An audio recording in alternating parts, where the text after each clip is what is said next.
seems so hard, I can't find my way.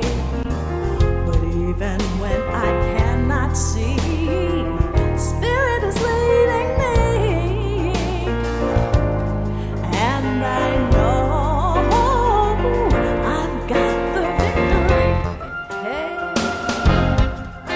got it. I got the victory. I got it. Victory.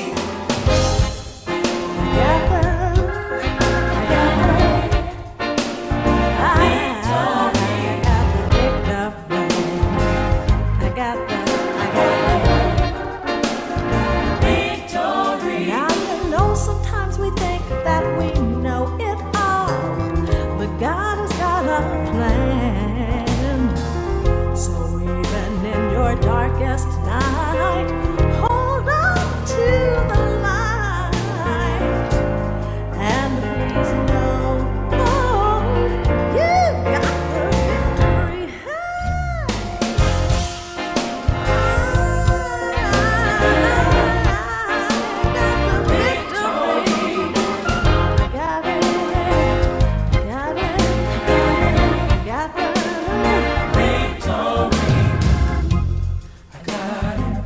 In my body, I got the victory. On my job, in my family, I got the victory. In my relationship, I got the victory. When I pray every day, I got the victory. When I walk, what I talk, when I practice, what I preach,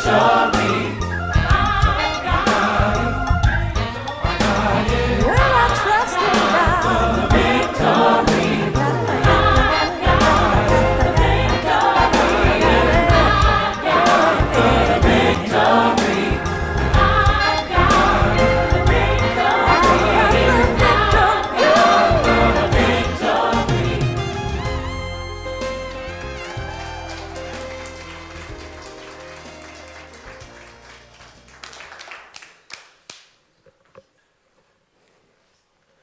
We got the victory. Yes.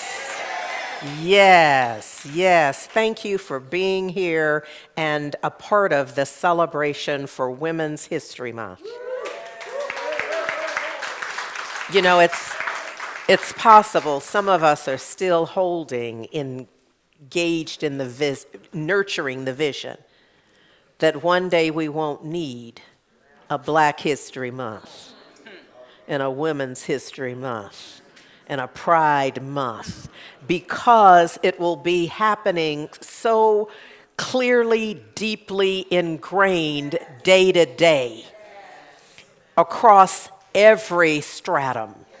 Yes? Imagine that with me.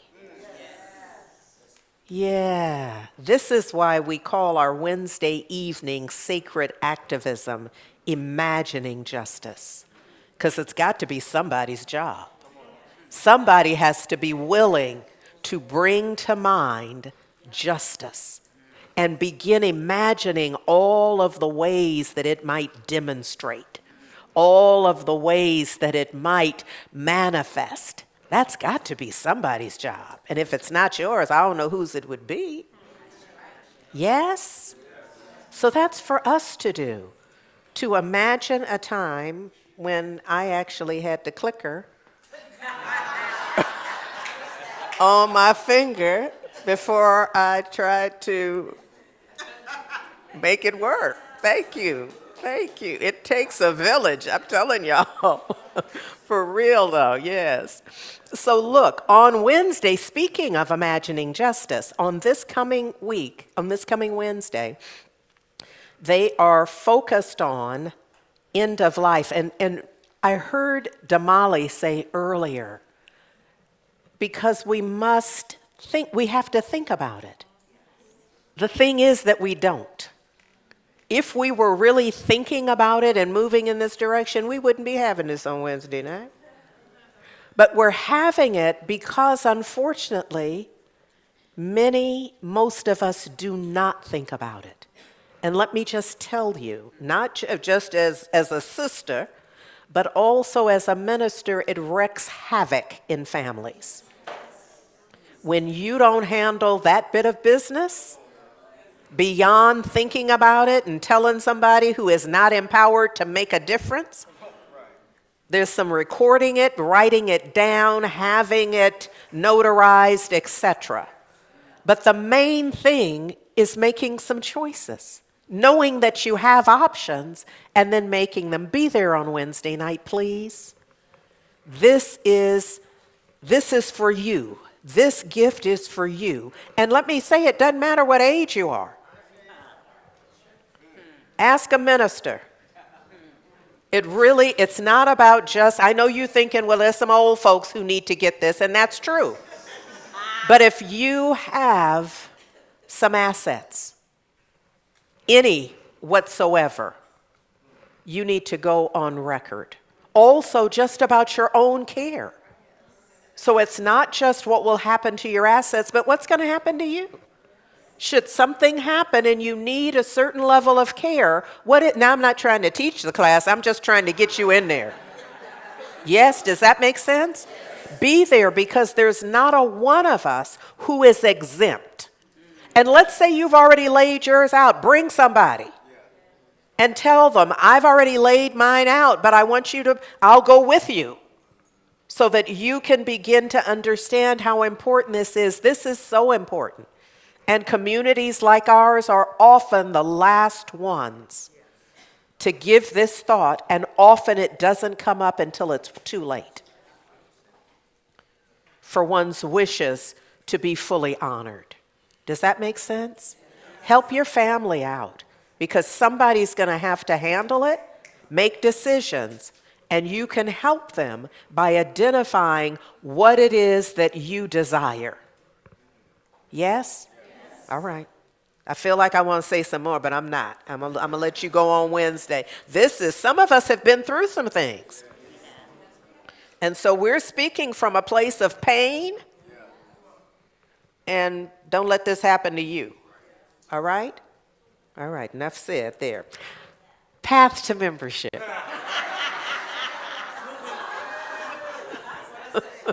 Yes. I couldn't even. Let me just get to the next thing. So on next Saturday is when we will gather with those individuals who already know they want to be a member of Heart and Soul. I know we're hanging out, kind of shacking, as it were, but and that's okay. That's all right for those of us who are wanting to do that.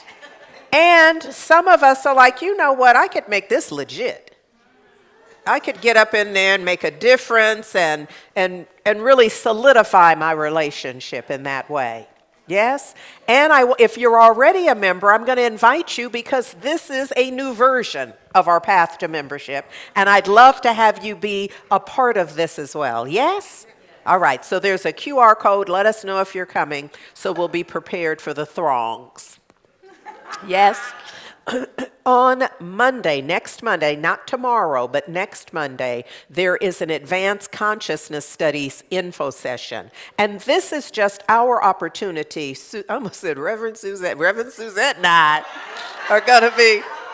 are going to be facilitating this info session that really has morphed into an opportunity to make certain that if you're interested in taking classes at Heart and Soul, that you have a sense of what that structure is.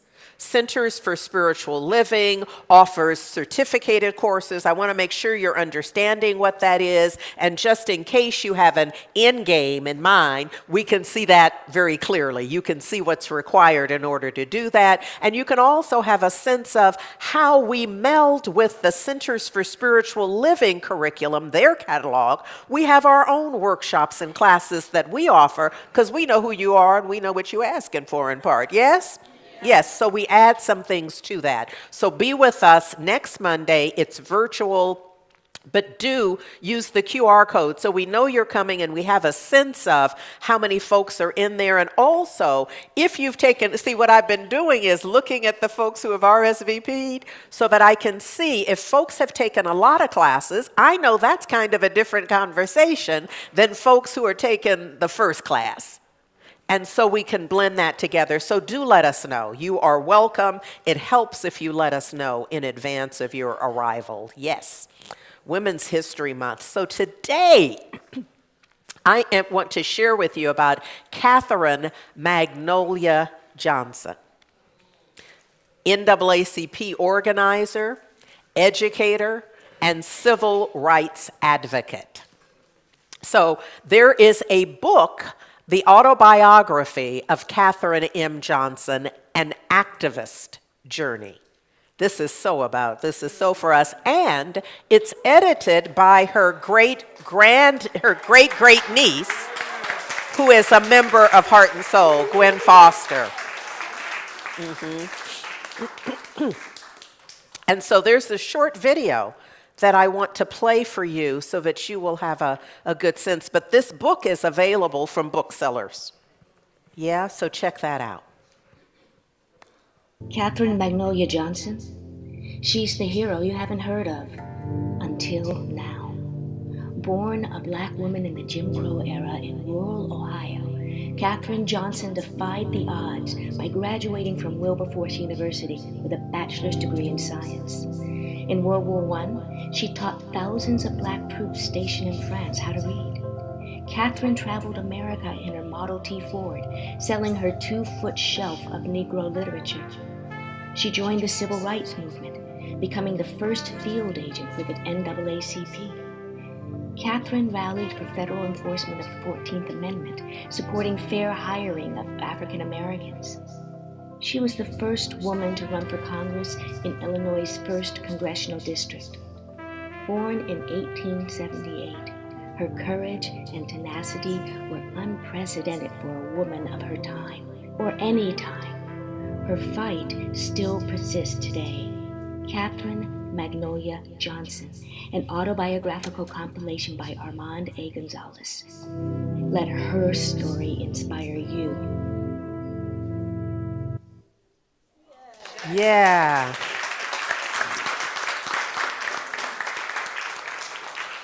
And that's my prayer, is that her story does inspire you, because we have work to do.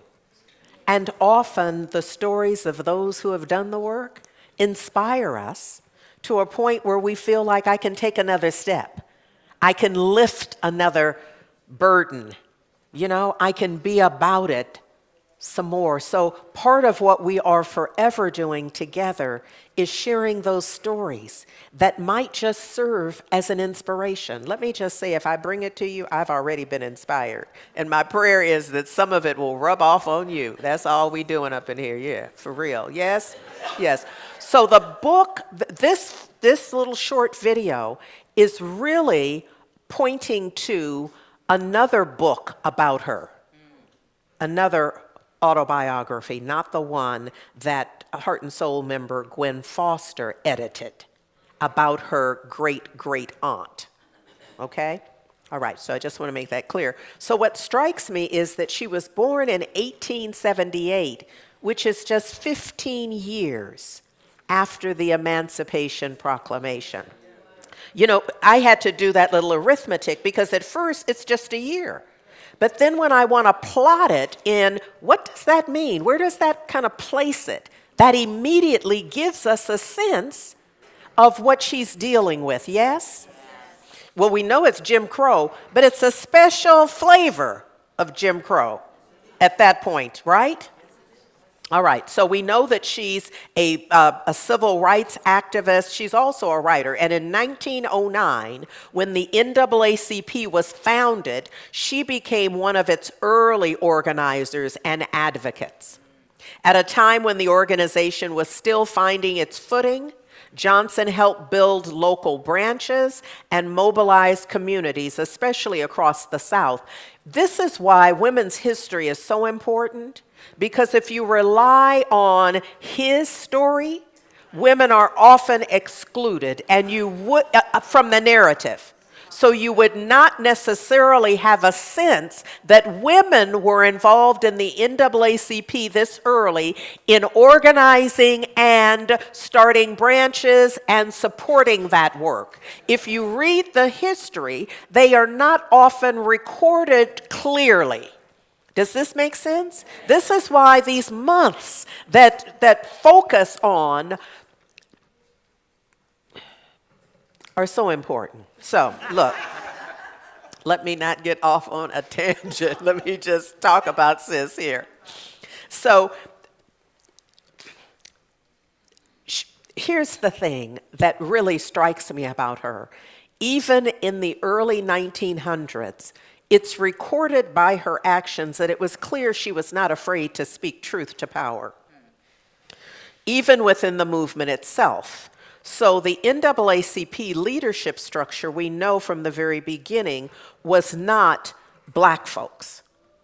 There were not a lot of black folks in leadership of the end. Okay, so this is new for some folks. So what's true is that there were not a lot of black folks at the helm.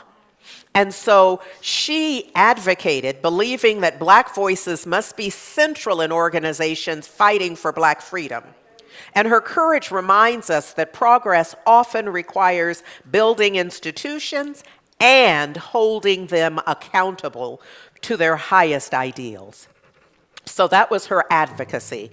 During World War I, Catherine Magnolia Johnson took her commitment to service even further. So along with activist Addie Waits Hunton, she traveled to France with the YMCA to support African American soldiers serving in the American Expeditionary Forces. So look, when she gets there, she realizes that most of those servicemen cannot read nor write. Now that had, as an educated woman, it had not occurred to her that the numbers were that high, that was really the situation and circumstance. So while there, when she saw that and understood it, she helped to organize literacy programs for black soldiers, believing that the ability to read, learn, and grow was itself a form of freedom. You better ask somebody. And what I love about her story is the clear thread of getting in where you fit in. They send you for one thing, but you get there and you find this, you're like, I'm not about to leave it like this. I'm not about to come back and just tell people about it.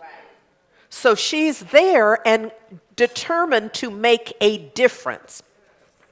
So once she returned home, the two of them, this is again Miss Addie and Miss Catherine, wrote the book Two Colored Women with the American Expeditionary Forces. That was written in 1920. And the book describes the poor treatment black soldiers observed in the cultural climate of France during the war. Now, many folks didn't believe that. They thought that the troops in France were having a different kind of experience, but they documented what actually was happening. So once she returned, her activism, she continued her activism against racial oppression by continuing to promote literacy. She began a nationwide campaign to improve civil rights through promoting literacy. This included, look at her, selling books from black authors they called it a 2-foot shelf of Negro literature, because she had this little mobile setup. She drove a Model T Ford, and she carried those books around. And she was circulating literature by Carter G. Woodson and W.E.B. Du Bois and Benjamin Brawley and James Weldon Johnson. And over the years, it said that she traveled 9,000 miles and sold 15,000 books.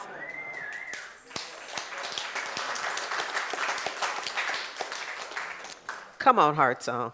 I'm going to ask you to come on up here, because this notion of women and their amazing contribution, their amazing willingness to do it no matter what. So what we know is that history moves forward because someone chooses to carry the light. Catherine Magnolia Johnson chose to carry the light. This is Heart Song.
song.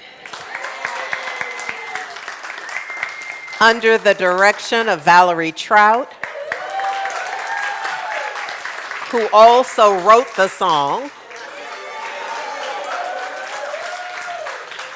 That was Dr. Valerie Joy Fidmont on piano, Carolyn Chung on bass, and that amazing Ruthie Price on drums. Yes, indeed. So look, this year, our daily read, come on, have we not already invoked Mother Catherine Magnolia Johnson? Because literacy is key at Heart and Soul, too. There's not a year where we aren't inviting you to read along with us. Not just as an exercise, but because we know that for many of us, reading key works has transformed our lives. That for some of us, reading is like we have torn the page out and chewed it up. You know what I mean? We have integrated it so it's as if we are eating the knowledge. And from that, gaining the inspiration. Does that make sense? I mean, I'm a reader, so maybe it doesn't make sense to some of y'all. Speak up if you need a different kind of analogy or metaphor, because for me, sometimes I feel like I have licked a page. That's probably a little TMI, but it's just, it can get so good, and I can get so into it, that in so doing, it begins that transformation work of my life. That's required to shift my thinking, to shift how I am being, what I think is happening. Can I just tell you that sometimes it's been through my reading, through my willingness to stay open, that I've realized that what I thought happened, it wasn't that at all. When often I will say to you that a huge part of what we're up to is centering ourselves in an awareness of how life gets to be the way it is. It is not a mystery. Well, it could be a mystery. For some of you who are not engaged in it, it is a mystery and will continue to be. But you can step out of the mysteriousness of it to say, you know what, I need to know. How does this keep showing up in my life? How come I continue to be? How come I continue to do? How come I continue to have? And we got some ideas for you. Because there really is order in the universe. And once you understand the order of the universe and the principles that are cradling the universe, you begin to get a sense of how you are in this. And there's a moment where, if you're like many of us, you kind of had that come to yourself moment. Where you're like, well, wait just a minute. If this is how it is, and this is me, and I'm in it, I have some dominion. It's a beautiful thing in the classes that we offer to look out, especially when we used to have them. They used to always be in person. There was no such thing as a virtual class back in the day. I'm just saying for those of you who weren't here. And to look out and see someone have that aha. It's kind of like what you talking about moment? Like, you mean I can? I'm not just at the effect of what's going on in life and what's on the news and what mama and them did? You mean to tell me that I have dominion? Wait, hold up. Right in this moment, I can make a choice. Like, I can change my mind, and in so doing, have a different outcome?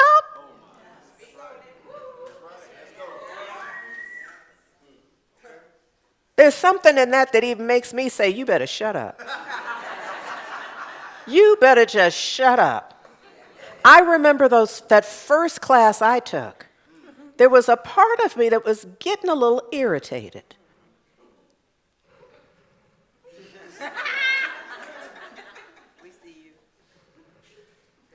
I'm like, wait, did y'all ever see on Saturday Night Live when Eddie Murphy was a part of the cast way back when?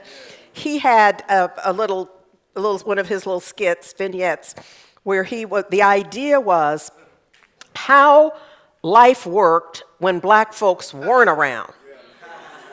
Did y'all know that? How many? No. Did y'all know? So there's kind of almost a critical mass. Okay, I'll give you one little vignette part of it as I recall it. So he gets on the bus, and Eddie Murphy is in makeup. And so he is looking like the strangest white man you have ever seen. But for Saturday Night Live, he is really working this white man role as Eddie Murphy in the makeup. And he gets on the bus, and after all of the black folks get off the bus, somebody's on the bus, on the city bus is the vignette. Somebody starts serving drinks and snacks and stuff. And it is absolutely hilarious. Well, in those first classes I took, I was beginning to kind of feel like that. Like, wait a minute, this is what y'all do when we not present? Y'all teach spiritual principle that transforms lives? While the masses out here duking it out? It's like y'all better not be playing with me. This best be real. And so my work, of course, is to do the work. I'm like, okay, I'm going to do exactly what you tell me, because if this don't work, I'm turning it out. But the only way I'll know whether it works is if I do the work. So I'm challenging y'all to do the work. So look, we have this daily read by Brianna Weiss, The Pivot Year, and her byline for the book is 365 days to become the person you truly want to be. Who has a vision for being an expanded, an improved, a higher vibration version of self? Okay, so her book supports you. And because we're reading, would we say that this is a worthy tool to support us in our intended shift? Yes? Well, I've come today to tell you got 291 days. Now, if you started on January 1st, you had 365. But if you just getting in the pool, it's all right. I just want you to know 291 days in order for the end of the year. But that ain't nothing if you address yourself. If you get in there and get busy, then the thing is going to unfold for you. Why? Because you will be a part of the unfoldment. You will be engaged in transforming your thinking. And guess what transforming your thinking does? It transforms your life. There is no way for it not to, because we live in a mental universe. And so your thinking has a lot to do with what happens in your life. Watch this. Watch this. Watch this. Do y'all have, well, you have as much understanding of it as I have, so I don't even know why I was prefacing it that way. I was going to ask you, do you have an understanding about how algorithms work, just like I do? And let me just make it clear, all y'all have as much information about that as I do. Probably more. But here's what I want to point out for you is, see how close y'all are sitting? Y'all are absolutely in the same universe, in the same space. I'm talking about the two people who are sitting right here next to each other on the. I bet you dollars to donuts, y'all got different internet algorithms. Same universe. Same ethnicity, there's some same stuff that's happening, right? But I bet you, if we looked at your feed, that your feed is absolutely different than your feed. And so it is by right of consciousness. Because that's exactly what that's indicating. That is indicating that your consciousness, what you click on, what gets your attention, what you buy into, what you give energy to, is different than what you do. And what you do, what gets your attention, and what you click on, and what you spend time in, is different than what. So we're all here in the same universe, but living in different universes.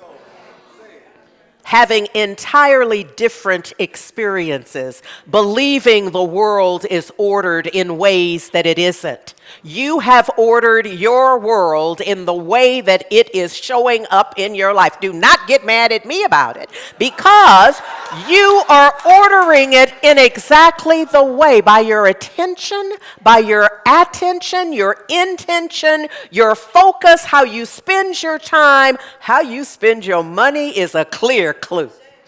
So all of you and how you do it, I and how I do it, is what forms our world.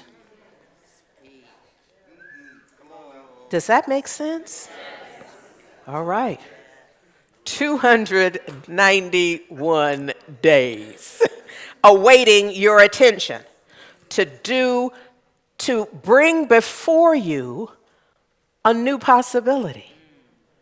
I mean, what if, just for drill, you don't have to do none of this, but what if just for drill, you decided right now? Ooh, I think sometimes they do a little serum spray, a little truth serum spray up here. And although y'all know I'm very, I keep my cards close to my chest, and I'm Scorpio, so everything's a secret. So I have no idea how I get up here and tell it all. But look, let me just say this, that our word is powerful. When my parents were getting divorced, I was 16.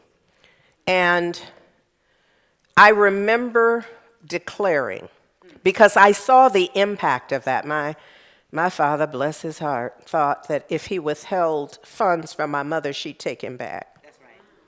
He had not met her ever before. Apparently, he did not know his wife. And so, what I experienced during that time was a level of,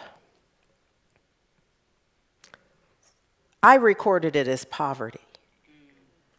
I had not experienced that level of not having enough to bridge.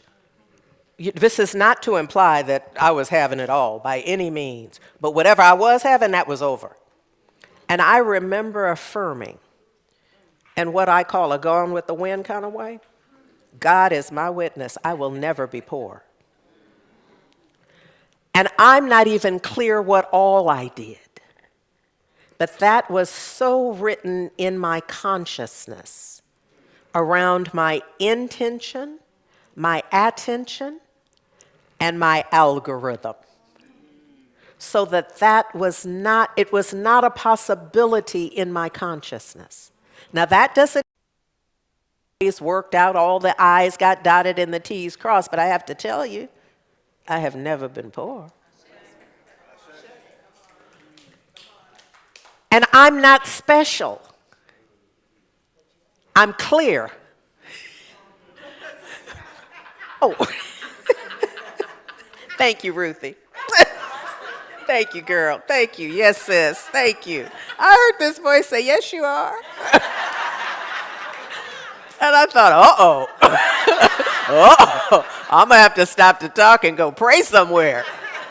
If we get ready to have audible voices respond to, woo-wee.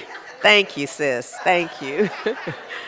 What I'm doing my best to share with you, to demonstrate in my own way, is that we are way more powerful. Come on, Miss Catherine Magnolia Johnson, remind us.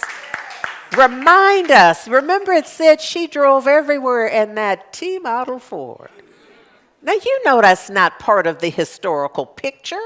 If I were telling you about a woman born in the 1870s, late in the 1870s, you wouldn't be picturing her riding around in a Model T, filled with books and getting folks literate and such. Yes. See, part of my job as I interpret it is to reframe our pictures. I'm highly visual, so I think in pictures. So I have to straighten that out. Because too often I can picture something so clearly that I can feel that I'm drawing it to me, and I know I don't want it. Am I the only one? Clear picture. Remember back in the day, Technicolor. Technicolor even, like all the details, you can feel it. And then you're like, what am I doing? I don't even want that. Why am I entertaining so vividly ideas and pictures of what I don't want? We are doing that on the world stage. Watch what you're thinking and saying about what's going on. You cannot afford to mess around. Because it's not just you. See, in your life, you're the only one thinking about whether you get the bike or the e-bike or the other bike. You're the only one thinking about that for you. But in the world, you're not the only one who's thinking about trans people in a way. Be careful. Be careful about those little side thoughts that you're having that are canceling folks out that feel innocent in its own way until you understand the power of your thinking and how quickly they grow legs and start walking around doing stuff. How you think we got here?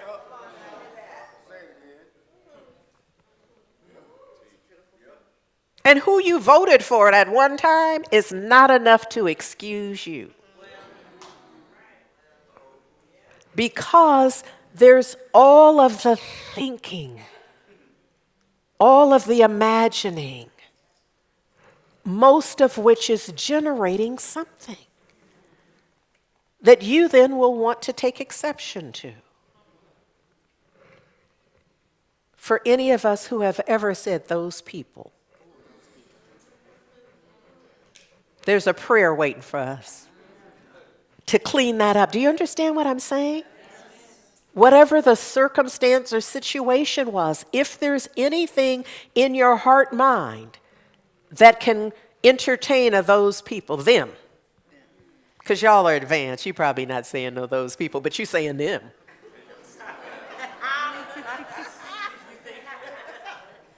I got to be with my audience. Y'all not saying those people, but you saying them. And it's just code for those people.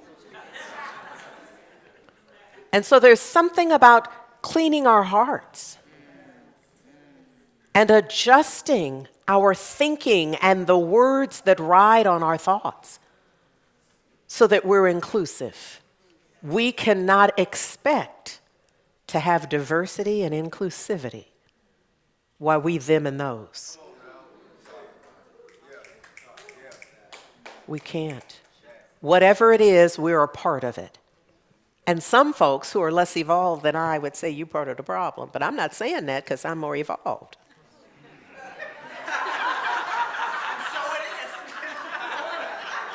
So look. So in our daily read, here's what I want to bring you today. My theme or title would be, do not let your comfort zone become your cage.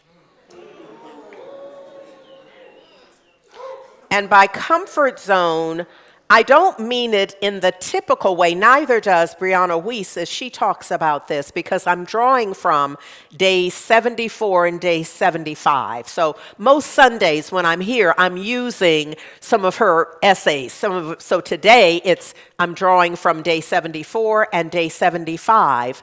And this idea of comfort zone is a little distinct from the way we typically talk about it. It's where we kind of hunker down in what has been a familiar way of thinking and being and acting. Does that make sense? Okay. So what she's talking about here, and this is kind of my version of it, the way I want to bring it to you, 3 points, 3 movements I call them. 1, the walls we built. What once protected us can eventually imprison us. So what protected us became a bit of a comfort zone. it kept us feeling like COVID was that for me. I couldn't go out. People better not come to my house. And so it fed a thing in me that wasn't healthy in terms of a distance that for the first time in my life was now condoned. You know, I mean, I went to the head of the class around being separate and withdrawing, yeah? So what once protected us can eventually imprison us. So it kept me healthy then. I didn't get, my only time I had COVID was when I got back from Egypt, whenever that was, I guess a couple of years ago now. But during the COVID time, not. And I'm sure it's because I was so good at not being around people.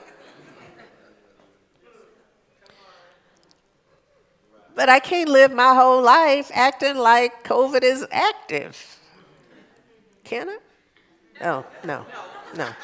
2. Okay, number 2. The thawing of the heart. Come on now. Spiritual growth is not instant transformation. Spiritual growth is thawing. Now, what I love about this idea is often we talk to each other about creating. And I've come today to say we don't create nothing. You are not a creator. It is, whatever it is already here. Like the health and well-being that you are focused on creating in your life. Lord, I hope it's not really requiring that you create it. What you must do is excavate it. Or there's a whole lexicon of possible ways to describe what you must do in order to bring that health and well-being of the level that you desire to your awareness and actualization. Does that make sense? But you are not creating it. You are also not going to create prosperity. Because the mint, when you get whatever that is that you have on your vision board, that amount of money, the mint is not going to print new money for you. So whatever money you're getting ready to get, it is already here. It will just be circulated in a different way. Does that make sense? Because some of us who are in a vibration that does not support prosperity, you've already had that money 5, 10 times over. You just didn't keep it. What will be different in prosperity? Oh, that's like a moment I need to pause for. Okay, all right. Allow me to pause then and let y'all take that part in because that's an important awareness. Yes? That money has come and gone many times over. Some of y'all need to do some arithmetic to just see how much has really come in. And you don't even have to do the part on how much has gone out because you know if you don't have what went in, the picture is already clear. Yes? Yes? Okay. So the idea here for us is to focus on how must I be? What is my being prosperous? It's not about having, because you can't have what you can't be. That's right. So it's being the divine vibration of prosperity, mentally, emotionally, spiritually. Your magnetism tuned to, I'm sorry, I have no idea what that means. To your vibration tuned to prosperity. Who you are, your thoughts. What's your waking thought? When you see others with money or get a gift, what is your thought? Not your eighth thought. Look at that first thought. Are you feeling like,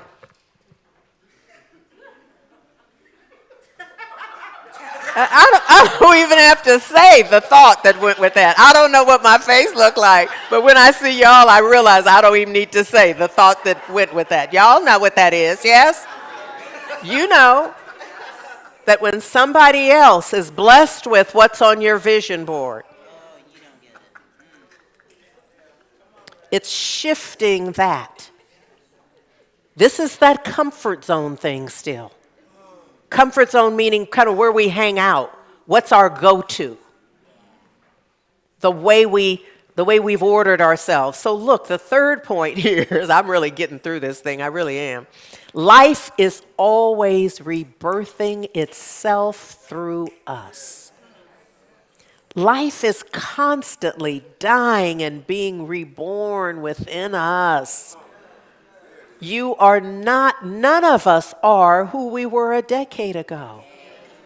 Our cells have evolved. Our thinking has evolved. You know, there's an evolution that is forever unfolding as us. And some of us have mastery in slowing that down. And slowing that down. Yes?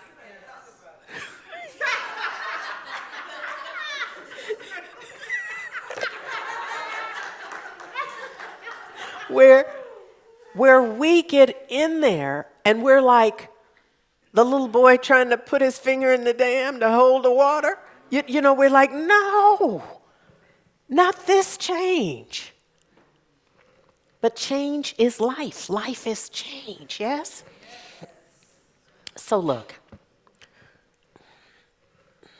sometimes the very things that once protected us, yeah? You don't need them anymore.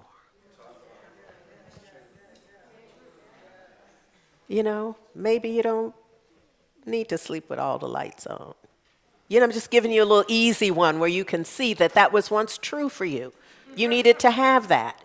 Needed to be tucked in. Needed to have maybe you're not there anymore. But that's not the only place where that's true in your life. Maybe you don't have to have everything that they offer on sale.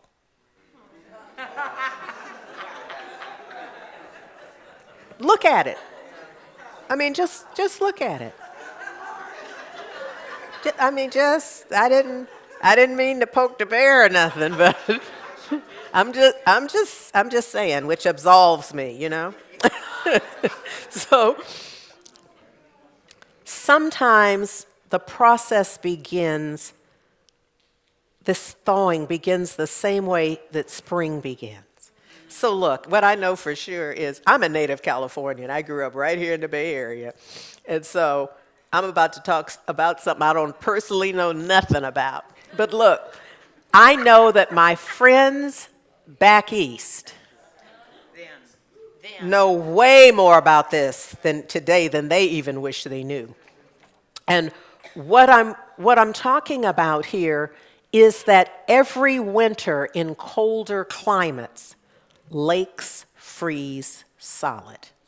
Now, I haven't been there and I haven't seen them because I don't like the cold and that's not a trip I'd be trying to take. But people live there and people move there.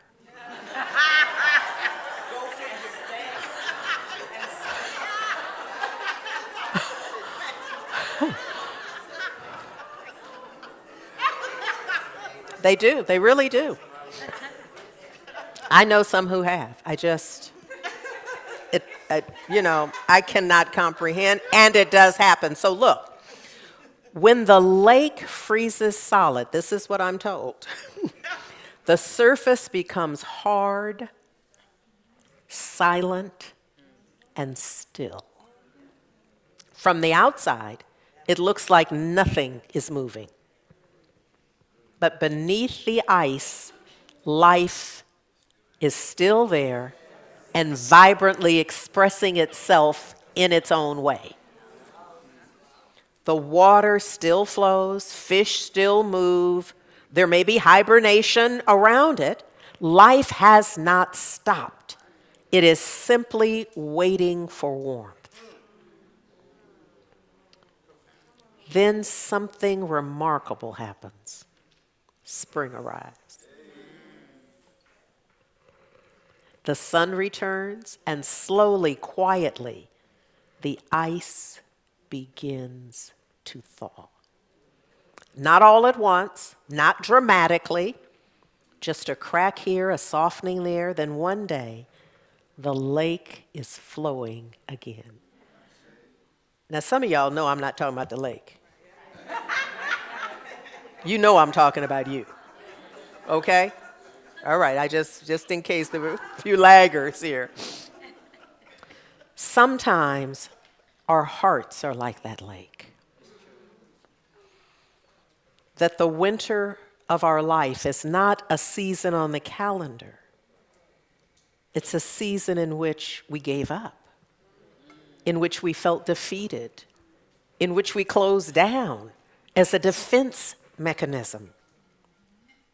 There were seasons when we had to freeze a little to protect ourselves. And that's all right. In fact, it's healthy. The idea is don't stay frozen. Allow a self-declared spring. Not just looking at the calendar, but a time for renewal. That's what spring represents for us, yes?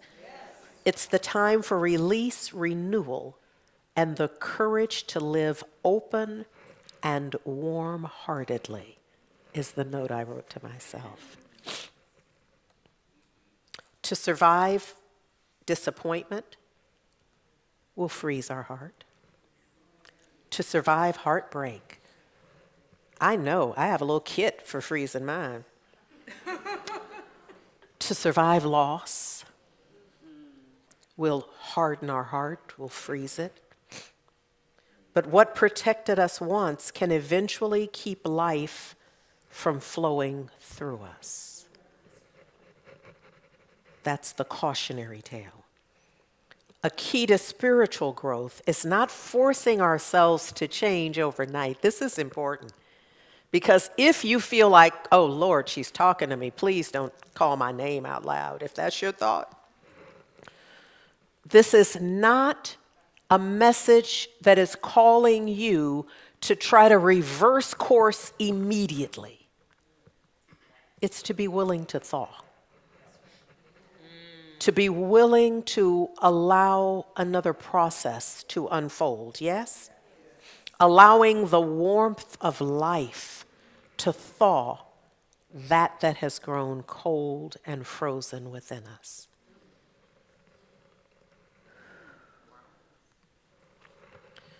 You know, I often say to you, this is not a mountaintop teaching. And I think what I'm really trying to say, that there is not a talk I think that I'm ever giving that I think is for y'all. I'm sharing my lessons. I'm sharing the work that's essential for me. Some might say too soon. You might prefer that I be on the other side of it, but Lord knows when that would be. I'd forget the message. My point is that I'm in it. That this is not theoretical. This is not hypothetical. This is me stopping myself from giving y'all examples. So look, as today's reading reminds us, sometimes the walls we once built to protect ourselves can become, if we let it, the thing that keeps the love out. It's easy to see in other people. My prayer is that I'm heightening your awareness about you.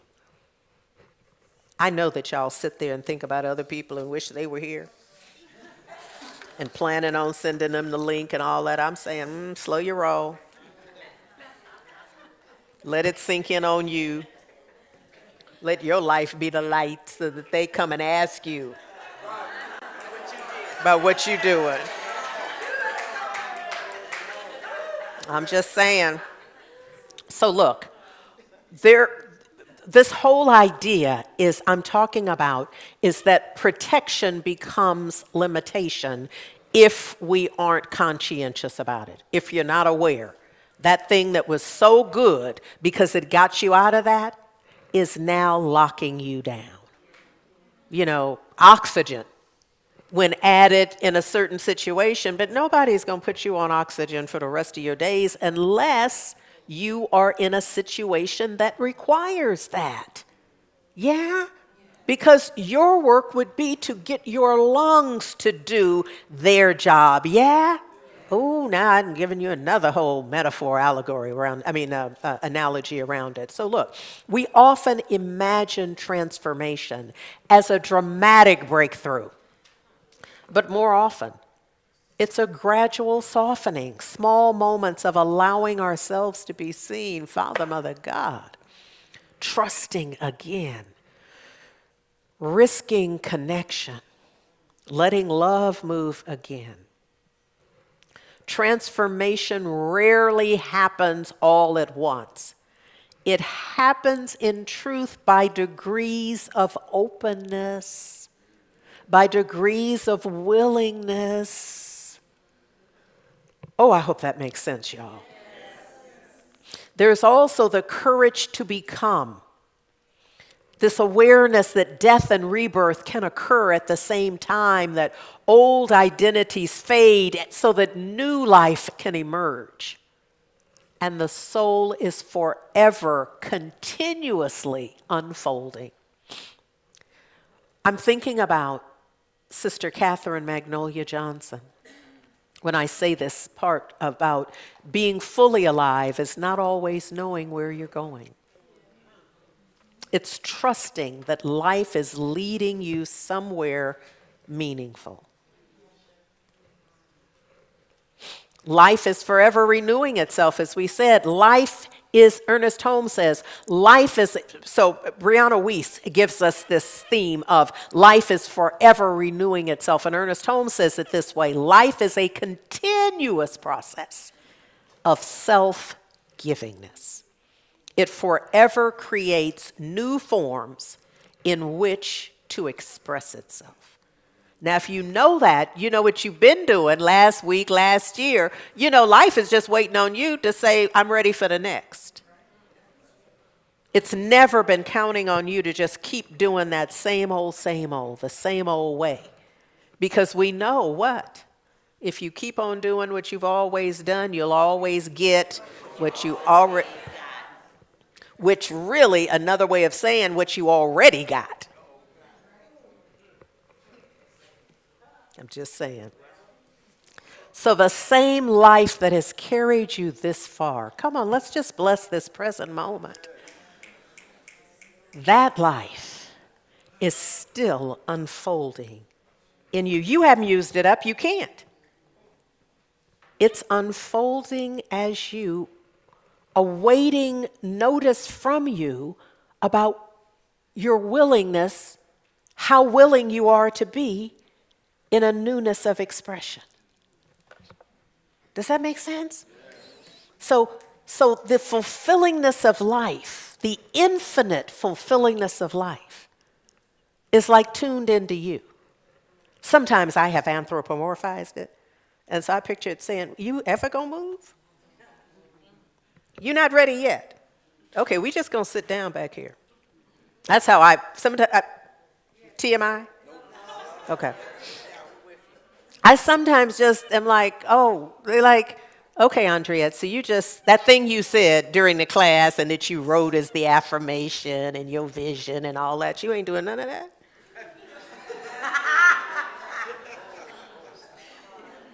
You're not gonna make a move toward it. You just go write stuff. Because we're just asking. Just tell us the truth, because we'll go sit down. But if you're really ready to do that, then we got some stuff for you. But if you're not, just speak up, because we'll go sit down. Just saying. So look, I'm going to get out of here because I didn't carry it on long enough today.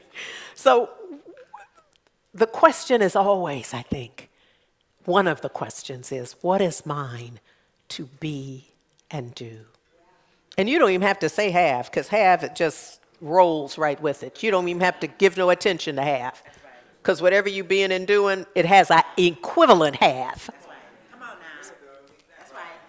Y'all understand that? So you don't have to, your business is not the have. Once you be and add do to that, the have is always magnetized. So you can't be and do and have a different have.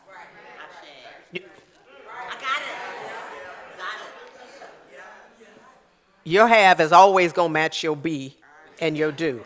Okay? All right. So look, I want to leave you with this idea. Let's let our walls soften. Ooh, even if I say that, that's a little scary. It is. And yet, there's no way to get where we're going. Some of us are going to go scared. Some of us are like, where the gate at? I'm ready. I've been ready to go. Let me loose and into it. And some of us are like, we going, but Lord, we're scared. Will somebody go with me? You know, whatever it is your little crutch needs to be, because you're going. But Lord, your little knees are knocking, your little teeth are chattering and carrying on. You got all that going on. Yes, so some of us are on that end of the spectrum, and others are like, which way we go? What? Where? And then we're all in the middle of that. But no matter what, and if you're not going nowhere, this ain't for you. You know what I mean? It just, next time, you bet not now, whatever. But it's up to you. The key is to let's let our hearts thaw. Ooh. And can I say that we got a lot of us have a pop quiz because there's a White House. And it's occupied. And they doing stuff. So all of that is fodder for our practice. For practicing thawing our heart and letting life live through us. Can you imagine that we would decide to freeze our hearts based on occupancy in another state on another coast? And yet we have. One day we'll look back on this moment for sure and realize that what felt like an ending was life really beginning. Yeah?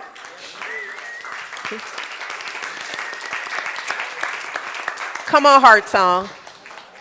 Because I want to leave them with this idea, because this has been a thing for me that part of the lyric, Sweet Honey in the Rock sing, is, I don't know how my mother walked her trouble down. I don't know how my father stood his ground. And Lord knows, I do not know.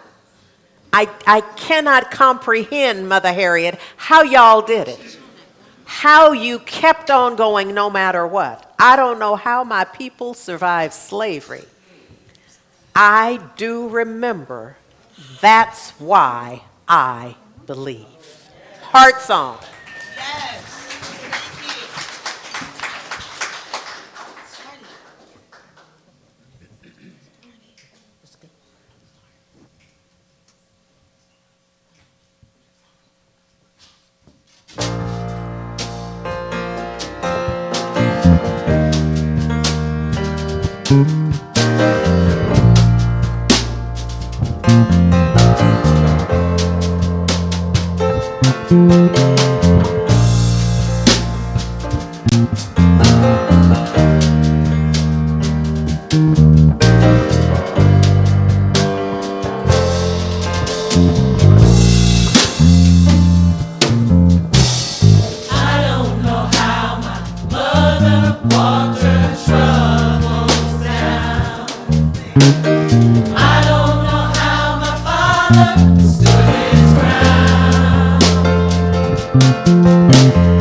Standing in the rain.